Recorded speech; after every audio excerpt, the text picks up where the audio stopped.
நம்ம திருச்செங்கோட்டில் அடமானம் வச்ச நகையை திருப்பி தர மறுத்து ஜாதி பேரை சொல்லி திட்டிய பைனான்சியரை கண்டிச்சு போராட்டம் நடந்திருக்கு. திருச்செங்கோடு தொண்டிக்கரடு பகுதியை சேர்ந்தவர் நடராஜன். இவர் திருச்செங்கோடு பகுதியை சேர்ந்த பைனான்சியர் ஒருத்தர்கிட்ட 2,50,000 ரூபாய் கடனுக்காக 94 கிராம் தங்க நகையை அடமானம் வச்சிருக்காரு. ஆனா இப்போ பணத்தை கொடுத்துட்டு நகையை திருப்பி கேட்டா பைனான்சியரும் அவரோட மேனேஜரும் நகையை தர மறுக்கிறதோட நடராஜனை ஜாதி பேரை சொல்லி திட்டி கடுமையா கொலை மிரட்டலும் விடுத்துறதா சொல்லப்படுது. இது சம்பந்தமா போலீஸ் ஸ்டேஷன், கலெக்டர் ஆபீஸ்னு பல இடங்கள்ல நடராஜன் புகார் கொடுத்தோம். இதுவரைக்கும் எந்த ஒரு ஆக்ஷனும் எடுக்கப்படலையா. இதை கண்டிச்சுதான் இன்னைக்கு திருச்செங்கோடு அண்ணா சிலை பக்கத்துல இந்திய கம்யூனிஸ்ட் கட்சி சார்பில் கண்டன ஆர்ப்பாட்டம் நடந்துச்சு. நகர செயலாளர் சுகுமார் தலைமையில் நடந்த இந்த போராட்டத்துல மாவட்ட செயலாளர் அன்புமணி, மூத்த வழக்கறிஞர் பாப்பா மோகன் உள்ளிட்ட நிர்வாகிகள் கலந்துகிட்டு கண்டன முழக்கங்களை எழுப்பினாங்க. குமராபாளையம், ராசிபுரம், நாமக்கல்னு பல பகுதிகளில் இருந்தும் பலர் கலந்துகிட்டாங்க. உடனடியா பைனான்சியர் மற்றும் மேனேஜர் மேல எஃப்ஐஆர் போட்டு கைது செய்யணும், பாதிக்கப்பட்ட நடராஜனுக்கு அவரோட நகையை மீட்டு தரணும். அப்படி உரிய நடவடிக்கை எடுக்கலைன்னா இந்த போராட்டம்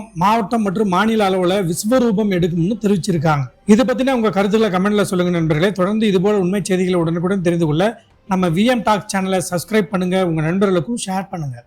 ஒரு மருத்துவராய், பொறியாளராய், ஒரு வட்டாட்சியராய், மாவட்ட ஆட்சியராய் வரக்கூடிய வாய்ப்பு கொண்டிருந்த போதும் கூட சதியா என்ற முறையை கொண்டு வந்து அனிதா தொடங்கி 21 பேர் மாண்டிருக்கிறார்கள். எளியவர்கள்